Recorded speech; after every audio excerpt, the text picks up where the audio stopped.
Hello बच्चों, कल तक हमने पढ़ा था केशवदास जी का राम राज्य और केशव हमारी कविताओं का जो तुम्हारे कोर्स में थी रामचंद्रिका वो पूरी हो चुकी थी।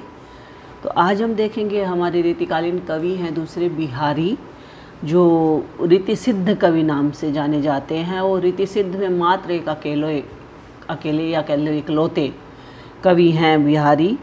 और बिहारी चूँकि इन्होंने भी एक ही ग्रंथ लिखा, इन्होंने बिहारी सतसई या बिहारी रत्नाकर, और इससे ही ये इतने प्रसिद्ध हो गए थे।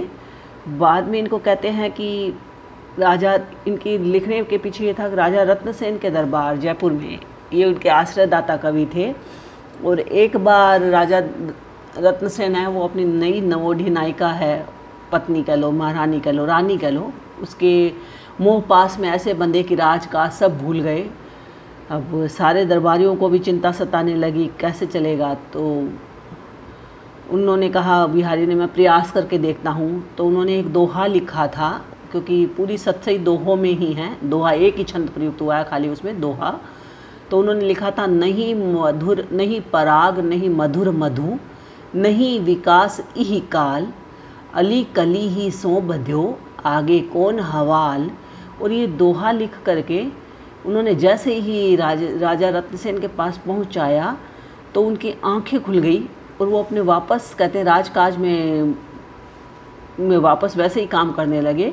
और उनको एक एक दोहे पर राजा ने है वो एक एक असरफी देना है वो शुरू किया। तो इस तरह से कहते हैं उनके दरबार में रहते हुए उन्होंने 700 दोहों का ये बिहारी सतसई नाम का ग्रंथ लिखा। और बिहारी चूँकि एक ये भी है कि कोई भी ग्रंथ जब लिखा जाता था प्रबंध काव्य के रूप में, महाकाव्य के रूप में, तो उसमें किसी न किसी देवता की स्तुति से, प्रार्थना से, वंदना से प्रारंभ होता था। हमने देखा था रामचंद्रिका में भी उन्होंने पहले है गणेश वंदना की, फिर सरस्वती वंदना की, फिर राम वंदना की। तो वैसे ही यहाँ पर भी बिहारी ने अपने दोहों में कृष्ण की वंदना या स्तुति न करके राधा की वंदना की। अब ये कैसा भाई, कृष्ण की स्तुति करनी चाहिए, कृष्ण की स्तुति दुनिया करती आई है। लेकिन चूंकि कहते हैं बिहारी है वो राधा वल्लभ संप्रदाय में दीक्षित थे, और राधा वल्लभ संप्रदाय की ये विशेषता है कि वहाँ कृष्ण की प्रशंसा कह लो, कृष्ण की वंदना कह लो, स्तुति कह लो, न करके राधा की वंदना की जाती है।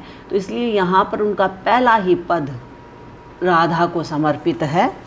तो पहले हम इनका परिचय पढ़ेंगे बच्चों। रीतिकाल की रीति सिद्ध काव्यधारा के कवियों में बिहारी अप्रतिम हैं, इनका कोई बराबरी शानी नहीं है, क्योंकि बिहारी ने दोहे जैसे छोटे छंद में जिस कौशल से भावों की अभिव्यक्ति की है वह उनकी असाधारण काव्य प्रतिभा का परिचायक है। बिहारी अपने समय के अद्भुत प्रतिभा संपन्न, रसप्रवण, मेधावी कवि थे। उनकी अकेली कृति बिहारी सतसई उनकी अक्षय कृति कीर्ति के लिए पर्याप्त है। अब उनका जीवन वृत्त, उनका कहते हैं ना परिचय में, व्यक्तित्व कैसा था। यद्यपि उनके जन्म को लेकर विद्वानों में मतैक्य नहीं है, एक मत नहीं है विद्वान, तथापि सामान्य रूप से माना जाता है कि बिहारी का जन्म संवत 1652 में हुआ था तथा उनका देहावसान, उनकी मृत्यु संवत 1721 में हुई थी। उनके जीवन के बारे में कुछ तथ्य इस प्रकार हैं। पहला, बिहारी का जन्म ग्वालियर में हुआ था तथा वे ब्राह्मण वंश में उत्पन्न हुए थे। नंबर 2, उनका बाल्यकाल बुंदेलखंड में व्यतीत हुआ था। नंबर 3, केशव तथा केशव राय क्रमशः इनके गुरु तथा पिता थे, ये केशवदास वाले केशव नहीं हैं। नंबर 4, बाल्यकाल के बाद वे ब्रज प्रदेश आकर बस गए थे, मथुरा में इनकी ससुराल थी। नंबर 5, बिहारी के आराध्य कृष्ण थे। नंबर 6, वे दरबारी कवि थे तथा उन्हें जोधपुर तथा जयपुर के राजाओं से व्रति मिलती थी। व्रति मतलब होता है आजीविका का सहारा। बिहारी की पत्नी भी कुशल कवित्री थी। बिहारी का बाल्यकाल बुंदेलखंड में बीता था और उनकी भेंट महात्मा नरहरिदास से हुई थी। और बिहारी ने काव्य परंपरा का ज्ञान बुंदेलखंड में ही प्राप्त कर लिया था। विवाह के अनंतर कवि बिहारी मथुरा आ गए, यहीं वे ससुराल में स्थायी रूप से रहने लगे। मुगल बादशाह शाहजहाँ के बुलावे पर वह आगरा गए थे। शाहजहाँ के पास कुछ दिन रहने के से बिहारी का परिचय अनेक राजाओं से हो गया और वहीं से बिहारी जयसिंह के यहाँ पहुँचे थे। जयपुर नरेश महाराजा, सॉरी मैंने रत्नसेन कहा था, उस समय वो चित्तौड़ के राजा थे, ये जयसिंह थे। तो महाराणा जयसिंह से मिलने जाने पर बिहारी को पता लगा कि महाराज तो नवविवाहित रानी के प्रेम पास में आबद्ध होकर प्रजा कार्य से विरक्त हो गए हैं, जो मैंने अभी तुम्हें उदाहरण के रूप में बताया था। यह दशा देखकर बिहारी ने निम्नलिखित दोहा लिख भेजा, नहीं पराग नहीं मधुर मधु, नहीं विकास इही काल, अली कली ही सो बंध्यो, आगे कौन हवाल। कहा जाता है कि इस दोहे का महाराज पर जादू का सा प्रभाव हुआ कि वे अपने कर्तव्य के प्रति सचेत हो गए। महाराज की आज्ञा से बिहारी लाल ने दोहों की रचना आरंभ कर दी। सतसई उन्हीं दोहों के संग्रहित ग्रंथ का नाम है। नीति, भक्ति और लोक मर्यादा के दोहे भी इस सतसई में हैं। बिहारी कवि की एक ही कृति है, वह है बिहारी सतसई के नाम से विख्यात है। इस पर संस्कृत एवं प्राकृत की सतसई परंपरा का प्रभाव दृष्टिगत होता है। गाथा सप्तशती से बिहारी सतसई अत्यधिक प्रभावित है। बिहारी अत्यंत प्रतिभाशाली कवि थे। दरबारी कवि होने के कारण उन्हें तत्कालीन परिस्थितियों में श्रृंगारपूर्ण रचना लिखनी पड़ती थी। नीति और भक्ति भी उनके मन मस्तिष्क पर छाई हुई थी। भक्ति भाव संभवतः पत्नी की मृत्यु से जागा होगा। नारी सौंदर्य चित्रण में तो बिहारी अप्रतिम थे ही। नारी के अंग अंग की छवि उतारने में उनका दोहे जैसा छंद उनके हाथों ही सफल हुआ है। मादकता, कोमलता और सरसता में भी बिहारी में शायद ही कोई कवि समकक्ष उतर पाए। अनुभाव विधान में तो बिहारी की मान्यता सर्वमान्य है। मुक्तकार के रूप में बिहारी की प्रशंसा विभिन्न आलोचकों ने की है। बहुत सारे आलोचक हैं इनको समाहार शक्ति और एक मुक्तक कवि मानते हैं, क्योंकि दोहा है, छोटा छंद है, और तो इनको मुक्तकार मानते हैं। आचार्य रामचंद्र शुक्ल ने यहाँ तक लिखा है कि मुक्तक कविता में जो गुण होना चाहिए वह बिहारी में अपने चरमोत्कर्ष तक पहुँचा हुआ है, इसमें कोई संदेह नहीं। हमारे विचार से बिहारी की कविता में गुणों के साथ साथ अनेक दोष भी विद्यमान हैं, अतः उनका महत्व निर्धारित करने से पूर्व उनके दोनों पक्षों पर सम्यक रूप से विचार कर लेना चाहिए। हमारे विचार से किसी भी मुक्तक रचना का मूल्यांकन करते समय मुख्यतः 7 बातों पर ध्यान देना चाहिए, यानी मुक्तकार में किस तरह की विशेषताएं होती है ये बताया गया है। नंबर 1, कवि ने ऐसे विषयों, प्रसंगों एवं भावनाओं का चुनाव किया हो जो रस निष्पत्ति की क्षमता रखते हों। नंबर 2, कवि की शैली में ऐसी सजीवता एवं मार्मिकता हो कि वह छोटी से छोटी बात को भी मार्मिक बना सके। नंबर 3, मुक्तकार में कल्पना की समाहार शक्ति होनी चाहिए। नंबर 4, भाषा शैली में समास का गुण होना चाहिए। नंबर 5, कवि को व्यंग्य प्रयोग में दक्षता प्राप्त होनी चाहिए। नंबर 6, भाषा में कोमलता, सरलता और प्रवाह का गुण होना चाहिए। नंबर 7, शब्द योजना में नाद सौंदर्य भी हो तो अच्छा है। बिहारी सतसई में उपयुक्त विशेषताओं में से अनेक मिलती हैं। उन्होंने मुख्यतः नायक नायिका के प्रेम एवं श्रृंगार रस की व्यंजना को अपना लक्ष्य बनाया। मुक्तक में रस के सभी अवयव की नियोजना एक साथ नहीं हो पाई, अतः उसमें ऐसे ही रसों की व्यंजना हो सकती है जो सभी अवयवों की अपेक्षा नहीं रखते। श्रृंगार रस में वह गुण विद्यमान है। प्रेम के क्षेत्र में आलंबन के सौंदर्य की झलक, उसकी एक चेष्टा या आश्रय की कोई मनोदशा, उसकी एक उक्ति, इनमें से किसी एक के चित्रण से ही पाठक के हृदय को झंकृत किया जा सकता है। अतः श्रृंगार रस को प्रमुखता प्रदान करके बिहारी ने उचित ही किया, किंतु साथ ही अनेक विषयों का समन्वय करने की लालसा ने उसके काव्य को अनेक विरोधी भावों से ग्रसित कर दिया। एक दोहे में वे रमणी की मधुर छवि का आस्वादन करते दिखाई देते हैं, तो वे दूसरे में तीय छवि की घोर भर्त्सना निंदा में लीन हो जाते हैं। एक और विपरीत रति का चित्रण करते हैं तो दूसरी ओर अद्वैत का प्रतिपादन। कहीं हास्य की हल्की मुस्कान है तो कहीं नीति के कठोर तथ्यों की गंभीरता। यही कारण है कि बिहारी के काव्य की मूल भावधारा का अबाध रूप से आगे नहीं बढ़ पाती। वह अनेक स्थानों पर विच्छिन्न होकर सूबती हुई सी यानी सिसकती हुई सी इधर उधर बंटकर लुप्त हो जाती है। छोटी से छोटी बात को भी धार्मिक बना देने की कला में बिहारी सिद्धहस्त हैं। नायिका की साधारण सी चेष्टा को भी बिहारी ने अत्यंत चित्ताकर्षक रूप में प्रस्तुत किया है। बोह ऊँचे आचरू उलटी मोरी मोरी मुँह मोरी, नीठी नीठी भीतर गई दीठी दीठी सो जोरी। कि किस तरह से वो एक मतलब कह लीजिए उसको आमंत्रण देती है कि भोह ऊँचे, अपने प्रिय के प्रति, वो अपने भौं को उचका करके आंचल उलटी, अपने आंचल को पलट करके, मोरी मोरी मुँह मोरी, अपने मुंह को मोड़ मोड़ करके यानी बार बार पलट पलट करके, नीठी नीठी भीतर गई, धीरे धीरे अंदर की ओर गई, यानी उसने प्रवेश किया घर में। दीठी दीठी सो जोरी, उस नायक के साथ अपनी आंखों को जोड़ते हुए, प्रेम में लिप्त करते हुए। इसी प्रकार नायिका की चितवन का चित्रण देखिए। अनियारे दीरघ द्रगन किति न तरुण समान, वह चितवनी ओरे कछु जिहि बस होत सुजान। अनियारे दीरघ द्रगन, कितने ही तीक्ष्ण कह लो, विस्तृत कह लो, बड़े कह लो, ये इस तरह की आँखें तो किति न तरुणी समान, कितनी ही महिलाओं में, बालाओं में समान हो सकती हैं। वह चितवनी ओरे कछु, वह कटाक्ष तो, वह देखने की जो भंगिमा है वो तो कुछ और ही होती है। जी बस होत सुजान, जिसके वश में नायक हो जाते हैं। यहाँ चितवन किसी विशेषता के बारे में कुछ न कहकर भी उसे रहस्यमय ढंग से अद्भुत आकर्षक रूप प्रदान कर दिया गया है। कल्पना की समाहार शक्ति में भी अनेक प्रमाण बिहारी में मिलते हैं। देखिए, अहें दहेड़ी जिनी धरे, जिनी तू ले ही उतारी, नीके हैं चीके छुए, ऐसे ही रही नारी। आगे फिर एक है दोहा कि यहाँ केवल कुछ संकेतों द्वारा ही पूरे दृश्य का अंकन कर दिया गया है, पूरा दृश्य नहीं बताया गया है। कवि ने पूरी बात न कह करके केवल कुछ ही ऐसे तथ्यों की ओर संकेत किया जिससे पाठक पूरे प्रसंग की कल्पना कर सके। एक उदाहरण और देखना है कि परतीय दोषु पुराण सुन, लखी मुलु की सुख दानी, कसु करी राखी मिश्र हूँ, मुहे आई मुस्कानी।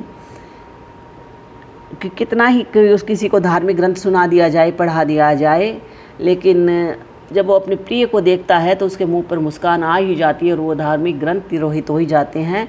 यहाँ भी कवि ने 2 पंक्तियों से एक पूरी कहानी कह डाली। कथावाचक महोदय और उक्त सुखदानी का कोई परिचय दिए बिना ही तथा उनके पारस्परिक संबंध की कोई चर्चा किए बिना ही कवि ने इस विशेष परिस्थिति का चित्रण इस ढंग से किया कि जिससे पाठक पूरे प्रसंग की कल्पना कर सके। भाषा की समाज शक्ति का गुण भी बिहारी सत्सई में प्रचुर मात्रा में विद्यमान है। वे कम से कम शब्दों में एक दीर्घ इतिवृत्त विस्तृत प्रसंग एवं सूक्ष्म चित्र प्रस्तुत करते हैं। देखिए, दृग ऊर्जत, ये बच्चों तुम लोगों को समाज शक्ति आएगी जब मान लो प्रश्न आ जाता है कल्पना की समाहार शक्ति और भाषा की समाज शक्ति को प्रतिपादित कीजिए बिहारी का, तब ये तुम्हारे दोहे हैं आगे वाले बड़े काम आएंगे।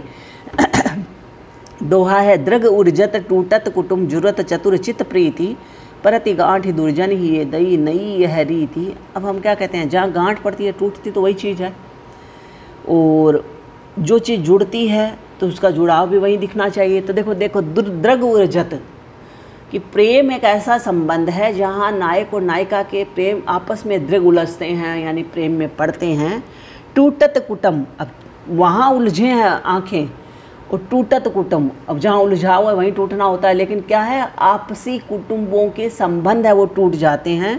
जुरत चतुर चित्त प्रीति, और जो टूटता है वो कैसे, तो कहते हैं जुरत चतुर, और चतुर दोनों प्रेमियों के हृदय हैं वो प्रेम में जुड़ जाते हैं। परति गांठ, अब जो जुड़ गए हैं, टूट गए हैं, उलझ गए हैं, परति गांठ ही, लेकिन इन सब में होना चाहिए, गांठें तो इसमें पड़ना चाहिए जो टूटा है उलझा है तो, लेकिन परति गांठ ही दुर्जन ही है। और इन सब को देखते हुए दुष्ट लोगों के हृदय में गांठ, या कहते उनके हृदय में गांठ पड़ जाती है या उलझ पड़ जाती है। दई नई यह रीति, तो हे विधाता तुम्हारी प्रेम की यह अद्भुत नीति है। व्यंजना का वैभव भी बिहारी सत्सई में अनेक स्थलों पर दृष्टिगोचर होता है। उनकी व्यंग्योक्तियों में प्रभावित करने की असाधारण शक्ति विद्यमान है। जयसिंह जैसे सूरवीर शासक के हृदय को भी उन्होंने अपने व्यंग्य के अग्रांकित तीरों से बेधने में सफलता प्राप्त की थी।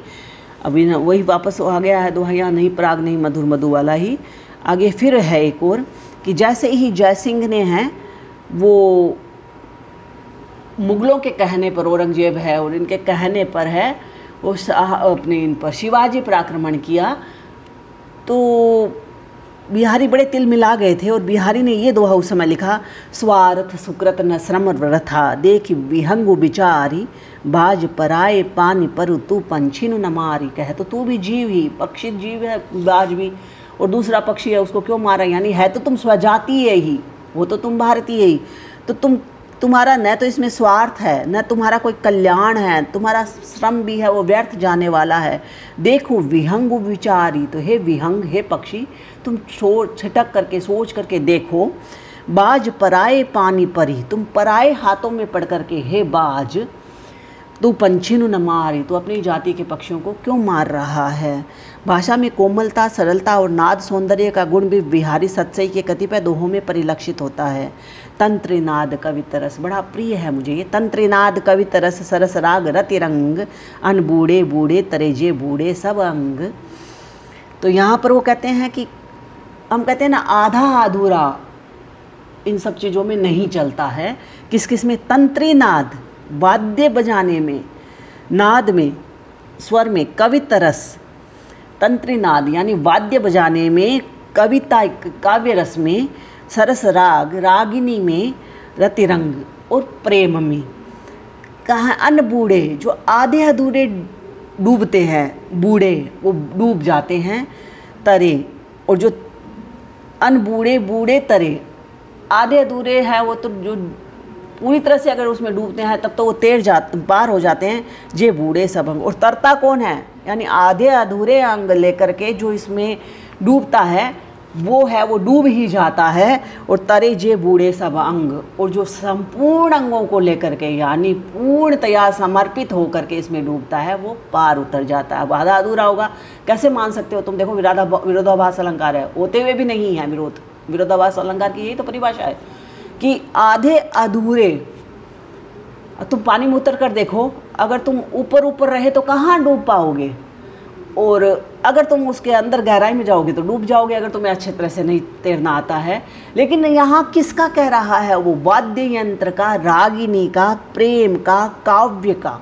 अगर इसमें तुम आधे अधूरे डूबते हो, उतरते हो तो डूब जाओगे, यानी कि तुम्हारा काम नहीं चलेगा। अगर तुम उसमें सर्वांग समर्पण भाव लेकर पूर्णतया निष्ठापूर्ण इसमें डूबोगे या उतरोगे तो पार उतर जाओगे। इस प्रकार बिहारी सतसई में मुक्तक काव्य के प्राय सभी गुण ढूंढे जा सकते हैं, किंतु साथ ही उसमें अनेक दोष भी विद्यमान हैं। जैसा पहले संकेत किया गया है, एक तो इसमें बेमेल विषयों को एक साथ दिखाया गया है। करी बिहारी सतसई भरी अनेक संवाद, ये चलता है इनके लिए, स्वाद होता है, वैसे संवाद भी नहीं है। और ये इनके लिए एक उक्ति चलती है बिहारी के लिए। वाली उक्ति से सिद्ध होता है कि अपनी सतसई को अनेक संवादों से मुक्त करने की लालसा से प्रेरित होकर कवि ने उसमें अनेक विरोधी भावों को प्रस्तुत कर दिया।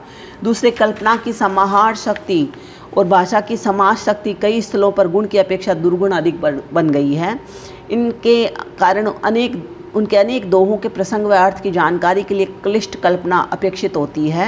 इसी दुर्बोधता के कारण सतसई के आस्वादन के लिए मस्तिष्क को अच्छा व्यायाम करना पड़ता है। यानी कुछ जगह आकर के उनमें है वो सरलता की जगह कठिनता या दुरूहता आ गई है।